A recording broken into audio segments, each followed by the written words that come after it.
அஸ்ஸலாமு அலைக்கும் வரஹ்மத்துல்லாஹி வபரகாத்துஹு. அல்ஹம்துலில்லாஹி நஹ்மதுஹு வ நஸ்தஈனுஹு வ நஸ்தக்ஃபிருஹு வ நஊது பில்லாஹி மின் ஷுரூரி அன்ஃபுஸினா வ மின் ஸய்யிஆத்தி அஅமாலினா. மன் யஹ்திஹில்லாஹு ஃபலா முதில்ல லஹு வ மன் யுضللஹு ஃபலா ஹாதிய லஹு. வ அஷ்ஹது அன் லா இலாஹா இல்லல்லாஹு வஹ்தஹு லா ஷரீக லஹு வ அஷ்ஹது அன்ன முஹம்மதன் அப்துஹு வ ரசூலுஹு அம்மா பஅத். கண்ணியத்திற்குரிய எல்லாம் வல்ல அல்லாஹு ஜல்ல ஷானஹு தஆலாவின் நல்லடியார்களே, கடந்த பல வாரங்களாக மனிதர்களால் அற்புதம் நிகழ்த்த முடியுமா என்ற விஷயத்தை தக்க ஆதாரங்களோடு நம்ம பார்த்து இருக்கிறோம். நபிமார்களை தவிர வேறு எந்த பெரியாரு மகானும் அற்புதம் நிகழ்த்த முடியாது என்பது திருக்குர்ஆனுடைய தெளிவான தீர்ப்பு என்பதையும் நம்ம கடந்த காலத்தில் உங்களுக்கு தெளிவாக்கி இருக்கிறோம். எந்த ஒரு தூதராக இருந்தாலும் அல்லாஹ்வுடைய அனுமதி இல்லாமல் அவங்க கூட அற்புதம் செய்ய முடியாது என்று குர்ஆன் தெளிவாக சொல்கிறது. இப்படிப்பட்ட ஒரு நிலையில் நபிமார்கள் இல்லாத மற்ற மக்களை எல்லாம் அவுலியாக்கள் என்றும் மகான்கள் என்றும் பெரியார்கள் என்றும் இவங்களாகவே முடிவு செய்து கொண்டு அவர்கள் பல அற்புதங்களை நிகழ்த்தினார்கள் என்று கட்டுக்கதைகளை எழுதி வைத்திருப்பதை நம்ம பார்க்கிறோம். இப்படி அதிகமான கட்டுக்கதைகள் யார் பெயரில் இருக்குது என்று பார்த்தால் இந்த அப்துல் கார் ஜீலானி என்பவருடைய பெயரில் தான் அதிகமான கட்டுக்கதைகள் இருக்கிறது. ஏறக்குறைய அவர் ஒரு அல்லாஹ்வாகவே அவர் செயல்பட்ட மாதிரி என்ன செய்கிறாங்க, எழுதி வைத்திருக்கிற காட்சியை பார்க்கிறோம். அதனால தான் அவருடைய விஷயங்கள் எடுத்துக்கொண்டு இவர் இறைவன் அளவுக்கு கொண்டு போகிறார்களே என்பதற்காகத்தான் அவர் பெயரில் சொல்லப்படுகிற அந்த கட்டுக்கதைகளை ஒவ்வொன்றாக நம்ம பார்த்து வருகிறோம். இந்த கட்டுக்கதைகளையே நம்ம தொடராக ஆக்கணும் என்று சொன்னால் அது வருடக்கணக்கில் சொல்லலாம். அவ்வளோ கட்டுக்கதைகள் இருக்குது. வால்யூமாக நினைஞ்சிருக்கிறாங்க. இவர் பேரில் புழுகு மூட்டைகளை எழுதி வைத்திருக்கிறார்கள். அதனால் சுருக்கமாக நம்ம அந்த அவருடைய கட்டுக்கதைகளை இந்த வாரத்தில் நம்ம நிறுத்தி கொண்டு மற்ற விஷயங்களுக்கு நம்ம செல்லலாம். இறுதியாக அவர் சம்பந்தப்பட்ட கட்டுக்கதை என்னென்று கேட்டால், இங்கே அஜ்மீரில் ஹாஜா மொயினுதீன் என்று ஒருத்தர் அடங்கி சிஸ்திங்கிறாங்கல்ல, ஹாஜா மொயினுதீன் சிஸ்தி என்பவர் அஜ்மீரில் ஒரு தர்கா இருக்குது.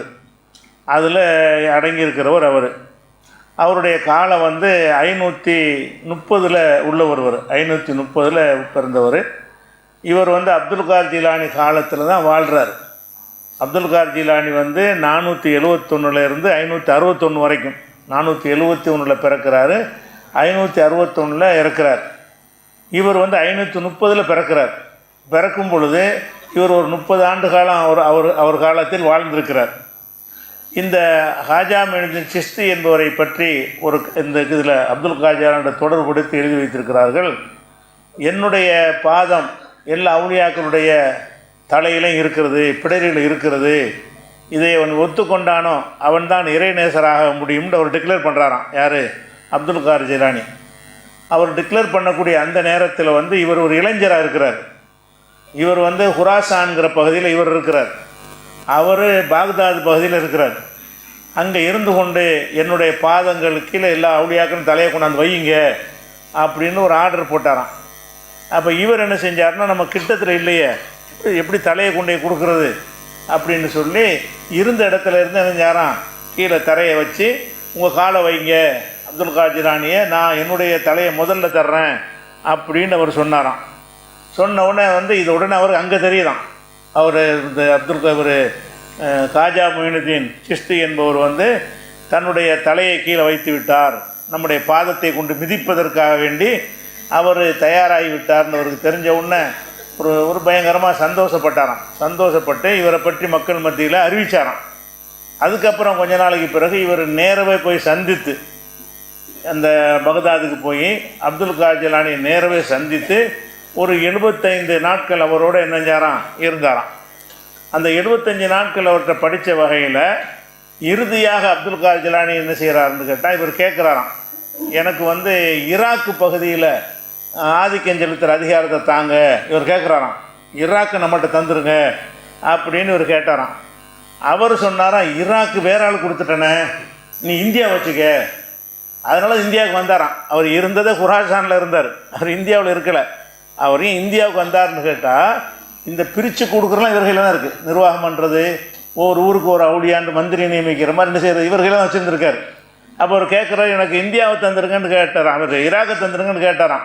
ஈராக்கு வேற ஒரு ஆள் கொடுத்துருந்தப்பா, நீ வந்து கேட்குறிய, அதனால் உனக்கு நான் இந்தியாவை தர்றேன். உடனே அதை கேள்விப்பட்டு தான் அவர் இந்தியாவுக்கு இங்கேருந்து புறப்பட்டு வந்தாராங்க.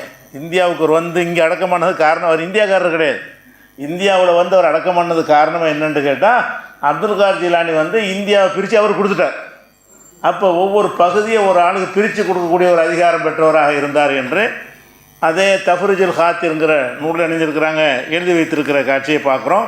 இதெல்லாம் இதுக்குன்னு கேட்டால் ரொம்ப ஓவராக பில்டப் பண்ணுறாங்க அப்படிங்கிற காரணத்துக்காக தான். அதே மாதிரி வந்து அதுக்குள்ள வாசகத்தை சொன்னால் உங்களுக்கு விளங்கும். அதாவது இந்தியா கேட்டவுடனே தலபல் ஈராக்கம் மினல் கௌசில் ஆலம், அப்துல் காதர் ஜிலானிட்ட வந்து ஈராக்கை இவர் கேட்டார். அப்போ அப்துல் காதர் ஜிலானி சொல்கிறாருன்னா, ஆத்தைத்தில் ஈராக்கை நான் கொடுத்து விட்டேன். ஷிஹாபுத்தீன் உமர் சஹரவர்தி, ஷிஹாபுத்தீன் உமர் சஹரவர்திங்கிற ஒரு ஆளுக்கு நான் ஈராக்கை கொடுத்துட்டேன். அங்கே அவர் தான் பவர் செலுத்துவார், அந்த இலாக்கை அவருக்கு தான். ஆத்தைத்துக்குள் இந்தியா உனக்கு தந்துட்டேன், நீ இந்தியாவுக்கு போன்னு சொன்னால் எதுக்கு சில அரபி வாசிக்கிறேன்னு கேட்டால், இல்லை கதை சொல்கிறேன்னு சொல்லுவாங்கள்ல, அவங்க தேடி எடுப்பதற்கு 2 வார்த்தை சொன்னால் தேடி எடுத்துடலாம். அந்த நூல்களில் அப்படி இருக்குது என்பதை நம்மளாக சொல்லலை, அப்படி தான் எழுதி வைத்து அவருடைய வரலாறுங்கிற பேரில் இதைத்தான் எழுதி வச்சுருக்கிறாங்க. அப்போ இவர் எங்கே நிப்பாட்டுறாங்கன்னு கேட்டால், எல்லா விதமான இலாக்கம் அவர் கையில் தான் இருக்குங்கிற மாதிரி எழுதி வச்சுருக்கிற காட்சியை பார்க்குறோம். அதே மாதிரி வந்து இன்னொருத்தர் சம்பவத்தை பாருங்கள். இவர் எப்படிப்பட்ட பவர் உள்ளவராக இருக்காருன்னு கேட்டால், அப்துல் காதர் ஜிலானி அவருடைய காலத்தில் வந்து ஒரு அவுலியா இருந்தாராம், வலி. அவருடைய விலாயத்தை வந்து அல்லாஹ் பறிச்சிட்டானான். நீ வலியாக இருந்த உன் வலியை நான் அந்த விலாயத்து பொறுப்பை, இறை நேசருங்கிற பொறுப்பை எடுத்துட்டேன் அப்படின்னு அவர் சொன்னவுடனே அந்த காலத்தில் வந்த எல்லா அவுலியாக்களுக்கும் பெரிய மன வருத்தமாக போச்சான். இந்த மனுஷனுடைய விலாயத்தை அல்லாஹ் பறிச்சு விட்டானே. அப்போ எல்லா அவுலியாக்களும் உண்ணா திரண்டு போய் அல்லாட்ட முறையிட்டாங்களாம், இறைவா நீ இந்த மனுஷனை வந்து அவுலியாவாக இருந்தார், அவுலியானா அது பட்டம் பதவியமாக இருக்கும், எல்லாம் கொடுக்குற மாதிரி அப்படி சிலர் இருக்கிற மாதிரி நினைக்கிறாங்க. அவுலியாண்ட எல்லாருமே இறைவன் நேசிக்கிற எல்லாரும் இறைநேசர்கள் தான். அவுலியாண்டு ஒரு கூட்டமே கிடையாது. நம்ம அல்லாவை நேசித்து நீங்கள் தொழுதிங்கன்னா நீங்கள் இறைநேசர், நீங்கள் அல்லாவை நேசித்து நோன்பு வச்சிங்கன்னா நீங்கள் இறைநேசர் தான். அப்போ பாவங்கள் செஞ்சிங்கன்னா சைத்தானோட நேசர். 2 தான் மனித குணத்தில் இருக்கிறாங்க. ஒன்று இறைநேசர், மற்றது சைத்தான் நேசர்ந்து. இவங்க 4 பேர் அவுலியான்னு சொல்லி நாங்களாம் சைத்தான்னு ஒத்துக்கிறாங்க. நம்ம எல்லாருமே அவுலியா தான், அவங்க தான் அல்லாவுடைய நேசர். அப்போ நீங்களாம் சைத்தான் நேசரா? நம்ம எல்லாருமே அவுலியாவுடைய நேசர், அல்லாவுடைய நேசர்கள் தான். ஆனால் இவங்க என்ன செய்கிறாங்கன்னா, அவுலியாண்டு ஒரு கூட்டம் இருக்கிற மாதிரி, ஒரு பட்டம் இருக்கிற மாதிரி நினைத்து கொண்டு எல்லாம் அந்த பரிச்சிட்டு அவருக்கு எப்படியாவது கொடுத்துரு அப்படின்ட்டு கெஞ்சினாங்களாம். எல்லோரும் போய் எவ்வளோ பேர் கெஞ்சினாங்களான்னு கேட்டால், வல்தஜாபி சலாசி மேத்தி சித்தின வலியன் 360 அவுலியா, 360 அவுலியாக்கள் திரண்டு போய் அல்லாட்ட என்ன செய்கிறாங்களாம், முறையிட்டாங்களாம். இவருக்கு எப்படியாச்சும் நீ வந்து அவுலியா பதவியை திரும்பி கொடுத்துரு, அது எல்லாம் முடியாதுட்டானான். அதுக்கப்புறம் வந்து அவங்க பார்த்தாங்களா, லவ்ஹுல் மஹ்ஃபூலில் பார்த்தாங்களாம் இந்த அவுலியாக்கள்லாம். லவ்ஹுல் மஹ்ஃபூல் உனக்காக பார்க்க முடியுமா?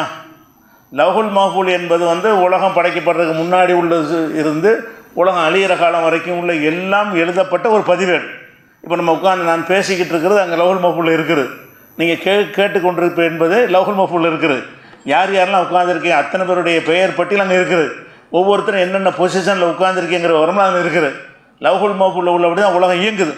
அதுக்கு பேர் தான் லவ்ஹுல் மஹ்ஃபூல். அதை ஒருத்தன் அறிவான்னு சொன்னால் எல்லாம் தெரியும்னு அர்த்தம். அதான் இறைவனுக்கு தெரிந்த எல்லா ஞானமும் ஒருவனுக்கு தெரியும்னு ஆயிரும். இந்த அவுலியாக்கள்லாம் பார்க்குறாங்க, லவ்ஹுல் மஹ்ஃபூலில் பார்க்குறான், நல்லா ஓப்பனாக வச்சுருக்கானா. லவ்ஹுல் மஹ்ஃபூலுங்கிற வார்த்தைக்கே பாதுகாக்கப்பட்ட ஏடுன்னு அர்த்தம், எவனும் பார்க்க இயலாது. அதுக்கு பேரெல்லாம் என்ன வச்சுருக்கிறான்னு கேட்டால், ஃபீ கிதாபின் மக்னூன், மறைக்கப்பட்ட ஒரு ஏடு, பாதுகாக்கப்பட்ட ஒரு ஏடுன்னா என்ன அர்த்தம், எவனும் எட்டிலாம் பார்க்க இயலாது, எனக்கு மட்டும்தான் தெரியும்ன்றல்ல அதுக்கு பேரை வச்சுருக்கிறான். அதில் உள்ளதை எட்டி பார்த்தாங்களா, இவரை துர்பாக்கியசாலின்னு எழுதியிருக்கிறான். யாரை?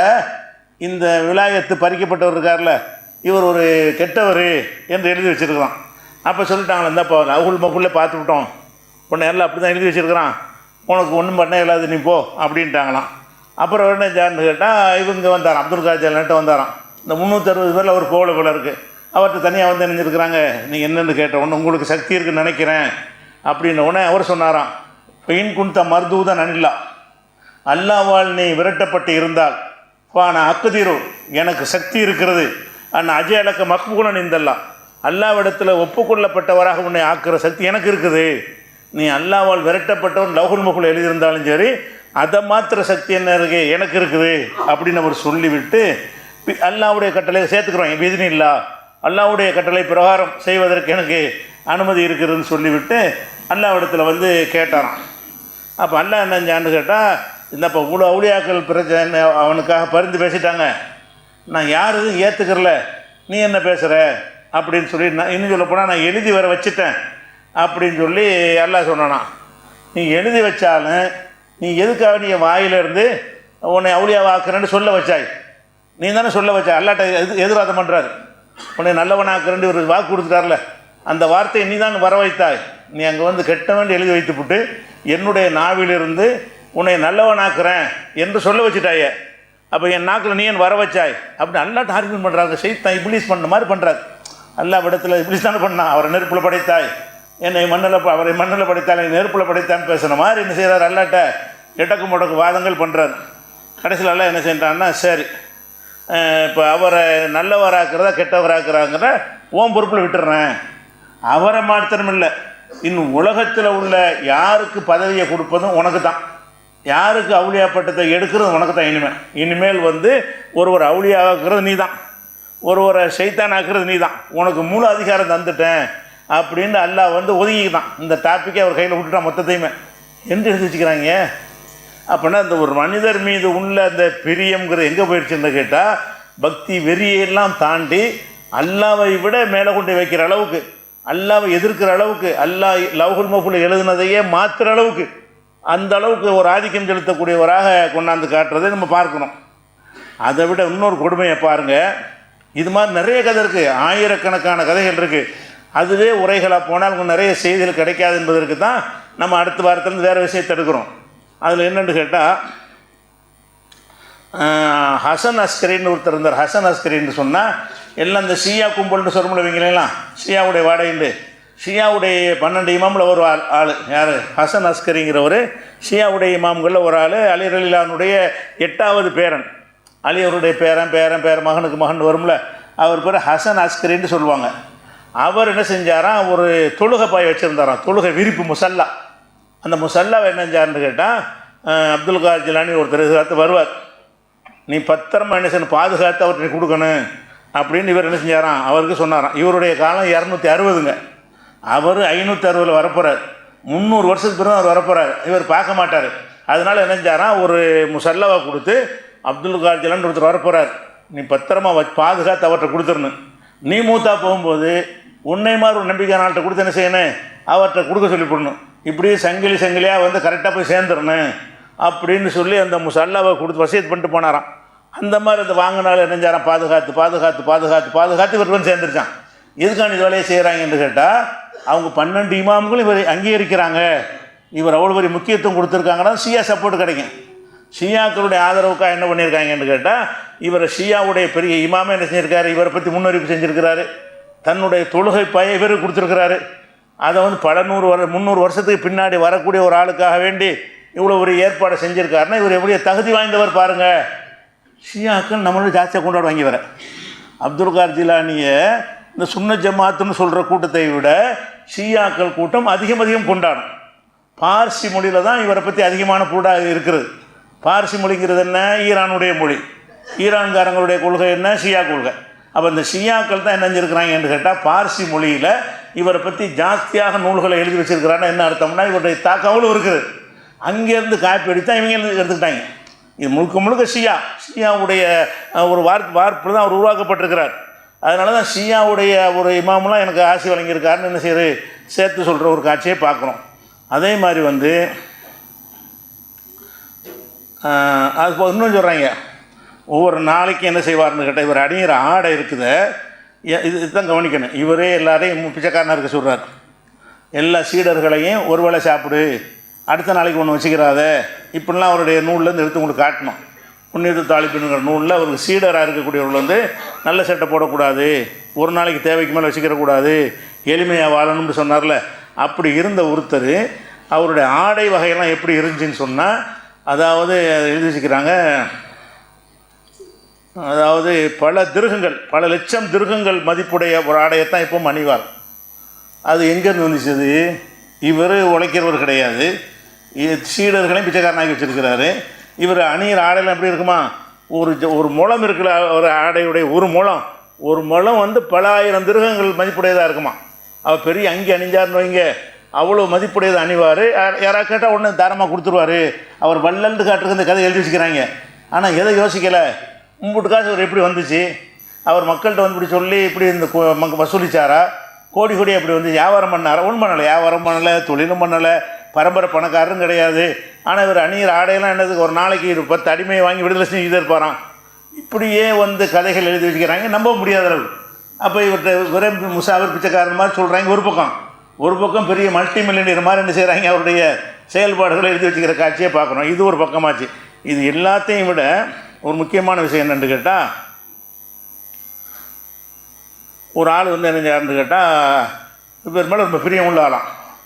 அப்துல் காதர் ஜிலானி அவருக்கு ரொம்ப உசுரான். அவர் என்ன செஞ்சார்னு கேட்டால், மார்க்கத்தையெல்லாம் பேண மாட்டாராம்.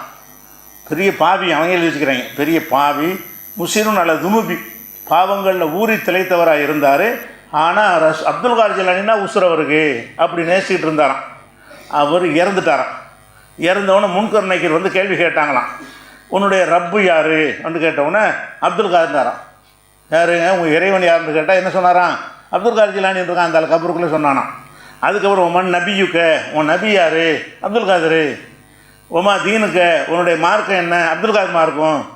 அப்போ கபூரில் கேள்வி கேட்டால் இறைவன் யாருன்னு கேட்டாலும் அப்துல் காதர் தானா, நபி யாருன்னு கேட்டாலும் அப்துல் காதர், உன் மார்க்கம் எது என்று கேட்டாலும் அப்துல் காதர் மார்க்கன்று கபூரில் சொன்னானா.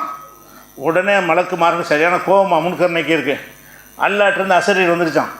மலக்கே ஒன்றும் செஞ்சிடாத, அவன் என்னுடைய நேசருடைய பேரை சொல்லியிருக்கிறான்.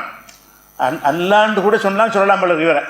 இவர் அல்லாண்டு சொன்னால் கூட அல்லா திருப்பி போடுவோம். எப்படி எழுதிக்கிறாங்க, இவர் அல்லாண்டு சொல்கிறான். கபூரில் போய் விசாரிக்கும் போது உன் இறைவன் யாருன்னு கேட்டால் அப்துல் காருங்கிறான். அந்த ஒன்று காலத்துக்கு இவனை செய்யணும், கடும் தண்டனை கொடுக்கணும்.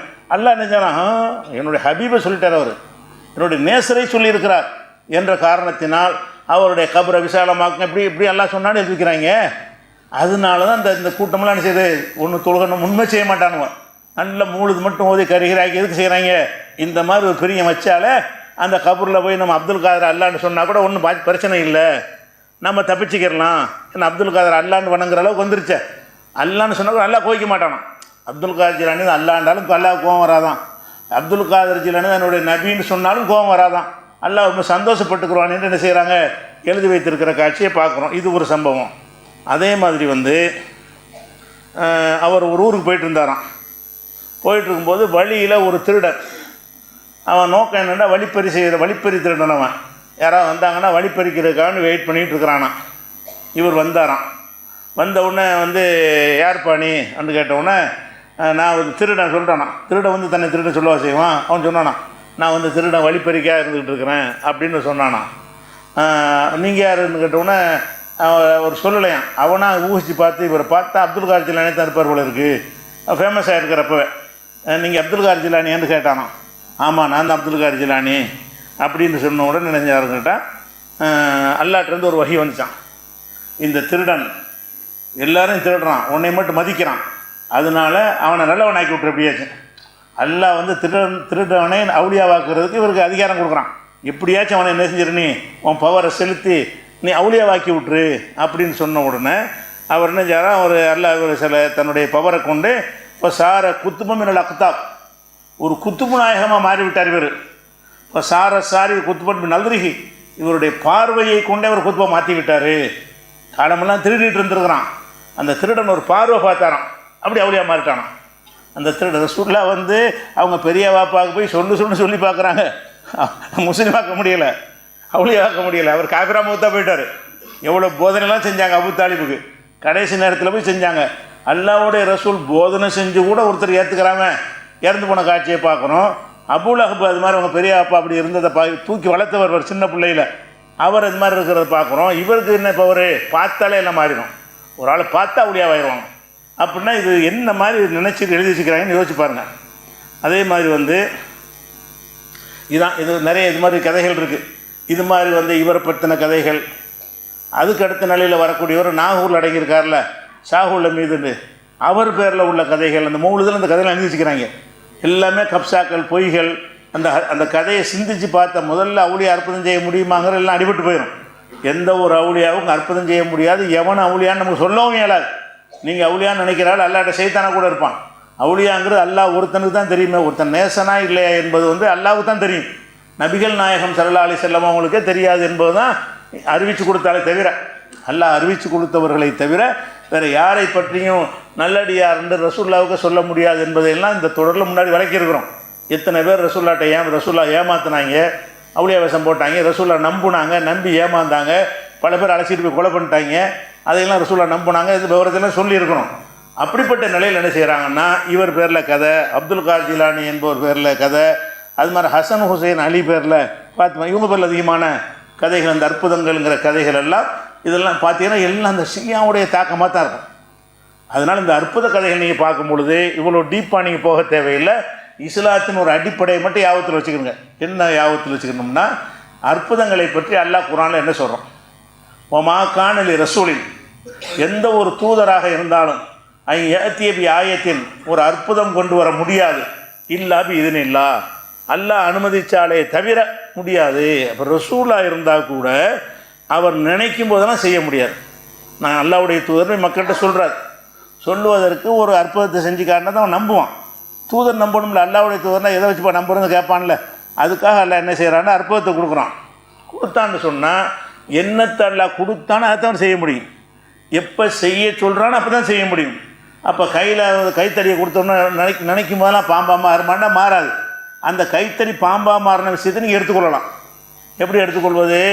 முதல்ல அல்லாஹ் என்ன செய்கிறான்னு கேட்டால், மூசா நபியை நேரடியாக உரையாடலுக்கு வர சொல்கிறான்னா, உரையாடல் நடக்குது.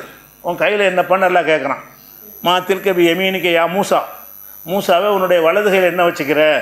அவர் சொல்கிறாரு, ஹே அசாய, என்னுடைய கைத்தடி, அத்த வக்கோ அலைஹா வஹஸ்பிஹா அலா கணமி, இது நான் ஊன்றிக்கொள்வேன், ஆடுக்கு இலதலை பறித்து போடுவேன், ஒலிஃபிஹா மாரிபு உஹரா, இன்னும் பல வேலைகள் இதை வச்சு நான் செஞ்சுக்கிடுவேன் அப்படின்னு அவர் சொல்கிறார். அல்லாஹ் என்ன செய்கிறான்னா, கீழே போடு, அந்த கைத்தறியை கீழே போடுன்ற உடனே அப்படி பயங்கரமான பாம்பாக மாறுது. கைத்தறி கீழே போடுறாரு, பாம்பாக மாறிடுச்சு. பாம்பாக மாறின உடனே இதை போய் என்ன செய்கிறாருன்னா, ஃபிரௌன்கிட்ட போய் இந்த அத்தாட்சி எடுத்து காட்டுறாரு. காட்டின உடனே அவன் என்ன செய்கிறான்னு கேட்டால், ஒரு பந்தயத்துக்கு ஏற்பாடு செய்கிறான். என்ன பந்தயம்? நீ செய்கிறது சூனிய கலை, இந்த மாதிரி கைத்தடியை பாம்பாக மாற்றுற அளவுக்கு எங்கள்கிட்ட நிறைய பேர் இருக்கிறாங்க, இதெல்லாம் ஒரு வித்தை, அற்புதமெல்லாம் கிடையாது, நாங்களே நிறைய பேர் செய்வோம், போட்டி வச்சுக்கிறோமான்னு கேட்குறான். அவர் சரின்ட்டார். ஒரு குறிப்பிட்ட நாளை ஜுமிய சஹரத்தில் மீகாத்தி யோமின் மாலும், அறிவிக்கப்பட்ட நாளில் சூனியக்காரெல்லாம் ஒன்று திரண்டார்கள். குர்ஆனில் இந்த சம்பவம்லாம் வருது. ஒன்று திரண்ட உடனே அவங்க கேட்குறாங்க, இம்மான் துல்கிய ஓ இம்மான் நக்குன அவ்வளவன் அல்கா, வித்தையை நீ போடுறியா நாங்கள் போடுவான்னு கேட்குறாங்க. ரெண்டு பேரும் உட்காந்துட்டு, அந்த பக்கம் மூசா மட்டும், அந்த பக்கம் மந்திரவாதிகள் கேட்குறாங்க, நீ போடுறியா நாங்கள் போடட்டுமான்னு. அப்போ நீங்களே போடுங்க. அவங்க போடுறாங்க. போட்டால் கயிறுகளையும் கைத்தடியும் போடுறாங்க. அது பாம்புகளை போல நெளிந்து வருகிறது. பாம்புகளை போன்ற பொய்த்தோற்றம் தந்ததுன்னு நல்ல வார்த்தை குர்ஆனில் சொல்லி, ஹையல் இலைகி அன்னஹா ஹையத்தும் தசா, சீறுகின்ற பாம்பை போன்று ஒரு பொய்த்தோற்றம் ஏற்பட்டது. ஆனால் பார்த்தா பாம்பு மாதிரி தெரியுது, நெசமாக பாம்பு இல்லை. உள்ள நுழைஞ்சு ஆய்வு பண்ணி பிடிச்சி பார்த்தா பாம்பாக இருக்காது. அதாவது சில மெடிக்கல் மாமாங்கிறத தடவி ஏதோ ஆயில் தடவி வெயிலில் போட்டால் பாம்பு மாதிரி நெளியும் போல ஏதோ ஒன்று செஞ்சு வச்சுருக்கிறாங்க. அப்போ இவர் பயப்படுறார். மூசா நபி என்ன செய்கிறாரு? பயப்படுறாரு. ஏன் பயப்படணும்? இவர்கிட்ட தான் கைத்தறி இருக்குல்ல, கைத்தறி இருந்தால் பாம்பை தூக்கி போட்டு பாம்பை ஆக முடியாது. அங்கேருந்து ஆர்டர் வரணும். என்னஞ்சாரு? பயப்படுறப்ப அவுஜஸி நப்சி ஹீஃபத்தம் மூசா, இதை பார்த்த உடனே மூசாவுடைய உள்ளத்திலே கடுமையான பயம் வருகிறது. அப்போ அல்லாஹ் என்ன செய்யற, லா தஹப் இன்னக்கு அன்தல் அலா, பயப்படாத, நீ தான் ஜெயிக்க போகிறாய் அப்படின்னு சொல்லிட்டு, ஃபால்கி மாஃபி யமீனிக்க, இப்போ உன் கையில் உள்ளது கீழே போடு. அப்போ போடுறாரு. அப்போ தான் பாம்பாக மாறுது. அவர் என்ன நினைக்கல, நம்மகிட்ட வந்து பாம்பை எல்லாம் மாற்றி காட்டியிருக்கிறான், ஏற்கனவே கீழே போட்டோன்னு பாம்பு ஆகியிருக்கிறது, இப்போ போடுவோன்னு நினைக்கல. ஏன்னு கேட்டால் அப்படி போட்டால் நடக்காது. ஏன்னா அந்த கைத்தறிக்கு அந்த சக்தி கிடையாது, மூசாவுக்கு அந்த சக்தி கிடையாது. அல்லாஹ் சொல்லும்போது மாத்திரம்தான் அது மாறும். அப்போ கையில் வச்சுருக்கிற வலது கையில் இருப்பதை கீழே போடுவீராகன்றவுடனே அதை போட்டவுடனே என்ன செய்யறது? சீரும் பாம்பாக மாறியது. அவங்க செஞ்ச சூனியத்தை எல்லாம் விழுங்கியது நல்லா சொல்லி காட்டுகிறான். அப்போ இது பேசிக்கான அடிப்படை நம்ம விளங்கி கொள்ள வேண்டும். ஒரு நபியாக இருந்தால் கூட ஒரு அற்புதத்தை செஞ்சால் கூட அதை ரெண்டாவது தடவை செய்ய முடியாது. ரெண்டாவது தடவை செய்வதற்கு என்ன வரணும்? அல்லாட்டிருந்து ஆர்டர் வரணும். அனுமதி கொடுத்தால் ஒரு என்னென்ன வெறும் கைத்தறியே தான் இருக்கும். தூக்கி போட்டால் ஒன்றுமே ஆகாது. அப்படி இருக்கக்கூடிய நேரத்தில் நபி இல்லாதவங்களை எப்படி அற்புதம், என்ன தேவை? நபிக்கு அற்புதம் தேவை இருக்குது. ஏன்? அவரை மக்கள் நம்பணும்ல. இல்லாட்டி அவன் நான் நபின்னு சொல்லுவானே. ஒவ்வொருத்தனும் நான் இறை தூதர்னா எப்படி நம்ம நம்புறது? ஏமாந்து போகிறதா?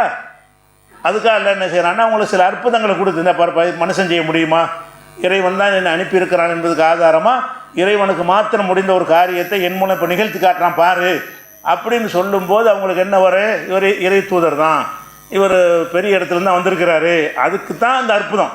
அவங்கள தெய்வமாக்குறதுக்கு இல்லை, அவங்களை கொண்டாடுவதற்கு இல்லை, அவங்கள மக்கள் நம்புறதுக்காக வேண்டி, இறை தூதரை நம்புறதுக்காக வேண்டி இந்த ஒரு அற்புதத்தை எல்லாம் செஞ்சு காட்டுறான்ல.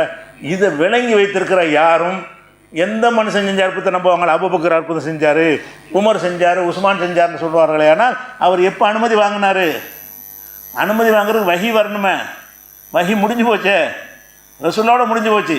அப்போ வஹி இல்லாதவர்கள் எப்படி அற்புதம் செய்வார்கள்? இதை மாத்திரம் விளங்கி வைத்திருந்தோம்னு சொன்னால் எந்த பெரியார் பேரில் எந்த கப்சா, எந்த அலி செஞ்சாங்க, ஃபாத்திமா செஞ்சாங்க, எதை சொன்னாலும் கப்சான்னு கண்ணை மூடி சொல்லலாம். நீங்கள் குர்ஆனுடைய தீர்ப்பு பிரகாரம் அம்புட்டு கட்டுக்கதை எத்தனை நூலை எழுதப்பட்டாலும் சரி, அல்லாஹ்வுடைய நூலை விட அது பெருசு கிடையாது. அல்லாஹ்வுடைய நூலில் உள்ள ஒரே தீர்ப்பு என்னன்னு கேட்டால், நபிமார்களுக்கு தான் செய்ய முடியும், அதுவும் அனுமதி பெற்று தான் செய்ய முடியும். நபிமார்கள் அல்லாதவர்கள் யாரும் செய்ய முடியாது. அல்லாஹ்வுடைய அனுமதி பெற்ற சில கெட்டவங்களுக்கு வேண்டாம் செய்ய முடியும். யாருக்கு செய்ய முடியும்? இப்லீஸுக்கு செய்ய முடியும். ஏன்? இப்லீஸ் அற்புதம் தானே செய்கிறான். இப்போ நம்ம மனசில் புகுந்து ஒரு எண்ணத்தை மாற்றி விட்டுறனால அற்புதம் தானே. ஏன்னு கேட்டால் அனுமதி வாங்கிட்டான். ஆரம்பத்தில் வெளியேற்றும் போதே இருபது டைம் கொடு, நான் வழி எடுக்கிறேன் அப்படின்னு சொல்லி கேட்டான், போய் கேடான்ட்டான்ல. அவன் இப்லீஸு கூட செய்வான், அவளியாவுக்கு செய்ய முடியாது. காரணம், இப்லீஸ் பர்மிஷன் வாங்கியிருக்கான். தஜ்ஜால் கூட சில காரியங்களை செய்வான்ட்டு ரசூலுல்லாஹ் சொல்லியிருக்கிறாங்க, அல்ல அனுமதி கொடுத்துருக்குறான். அதுக்கு பர்மிஷன் இருக்குது, ஆதாரம் இருக்குது. இந்த அவுளியாக்களுக்கு கிடையாது. அவுளியான்னு சொல்லக்கூடிய யாருக்குமே அவர்கள் அற்புதம் நிகழ்த்துவார்கள் என்று சொல்வார்களே. ஆனால் இது எப்படி அல்லாட்டிருந்து இவர் இப்போ அது அனுமதி பெற்றாரு, அதுக்குரிய ஆதாரம் என்ன கேட்டால் முடிஞ்சு போச்சு. அதனால் இந்த அற்புதங்கள் வரும் பொழுது இந்த விஷயங்களை நீங்கள் கவனமாக தெளிவாக இருந்து கொள்ள வேண்டும். இன்னும் இறைவனை குறித்த பல விஷயங்களை இன்ஷா அல்லாஹ் அடுத்தடுத்த வரத்தில் பார்க்கலாம் சார்.